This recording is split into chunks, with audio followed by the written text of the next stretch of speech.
আসসালামু আলাইকুম। ধনবাড়ি জমিদার বাড়ি, যা স্থানীয়ভাবে নবাব প্যালেস বা নবাব মঞ্জিল নামে বেশি পরিচিত।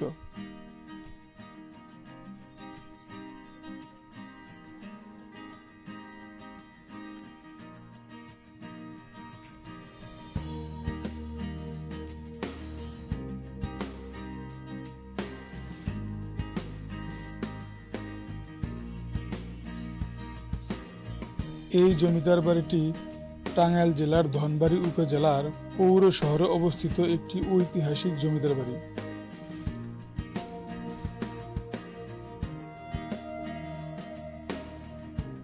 প্রায় 18 শতকের মাঝামাঝি বংশাই ও বৈরান নদীর তীরে ব্রিটিশদের কাছ থেকে বাহাদুর নবাব সিআইই খেতাবপ্রাপ্ত জমিদার খান বাহাদুর সৈয়দ নওয়াব আলী চৌধুরী এই জমিদার বাড়িটি প্রতিষ্ঠা করেন,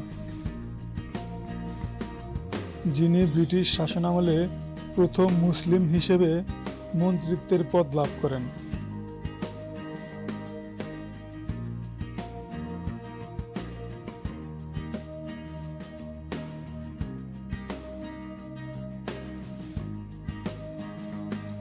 ঢাকা বিশ্ববিদ্যালয়ের প্রতিষ্ঠাতাগণের মধ্যে তিনি ছিলেন অন্যতম। রাষ্ট্রভাষা বাংলার প্রথম প্রস্তাবক ছিলেন তিনি।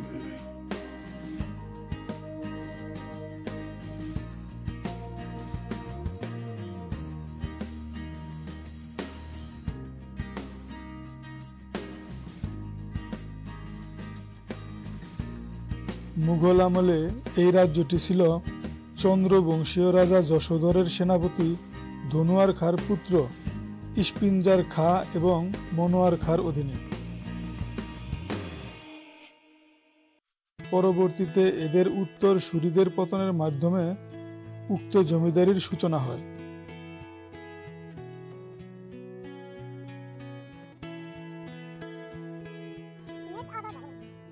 এই বাড়িতে মূল ভবনটি ছাড়াও জমিদারদের বসবাস এবং কর্মচারী ও আত্মীয় স্বজনদের থাকার জন্য ছোট বড় আরও কয়েকটি ভবন রয়েছে।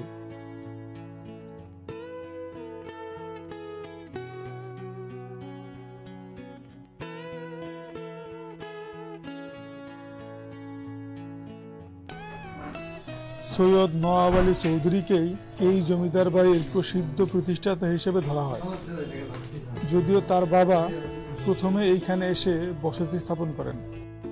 তিনি বেশ সুনামের সাথে জমিদারি পরিচালনা করতেন।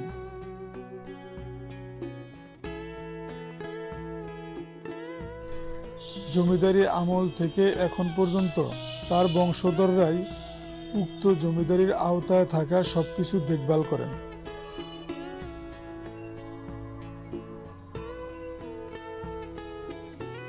এই বংশের একজন মোহাম্মদ আলী পাকিস্তানের তৃতীয় প্রধানমন্ত্রী ছিলেন, আরেকজন সৈয়দ হাসান আলী চৌধুরী পূর্ব পাকিস্তানের শিল্পমন্ত্রী এবং বাংলাদেশ গঠনের পর রাজনৈতিক দল বিএনপি থেকে সংসদ সদস্য নির্বাচিত হন।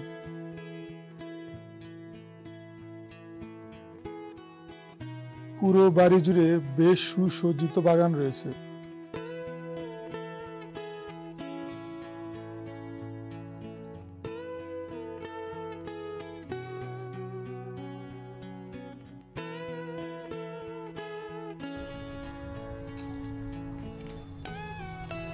কাঠবিড়ালি দেখতে পাচ্ছেন।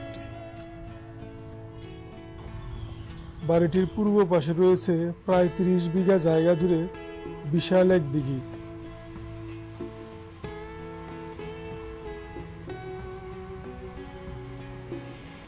দিঘির কোল ঘেঁষেই রয়েছে মুঘল আমলে নির্মিত শাহী মসজিদ, যা ধনবাড়ি মসজিদ নামে পরিচিত।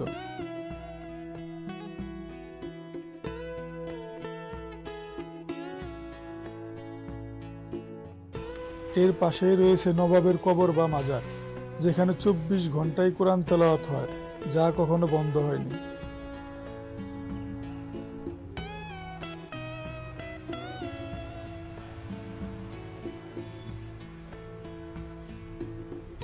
বর্তমানে এই জমিদার বাড়িটি একটি বেসরকারি প্রতিষ্ঠানের দায়িত্বে আছে। তারা এর নাম দিয়েছে রয়্যাল রিসোর্ট।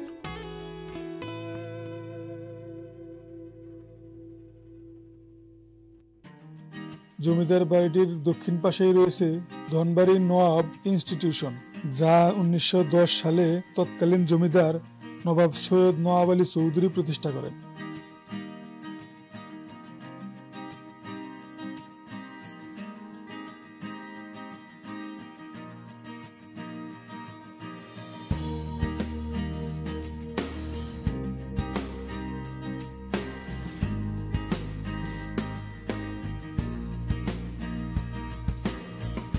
বর্তমানে নেই কোনো জমিদার।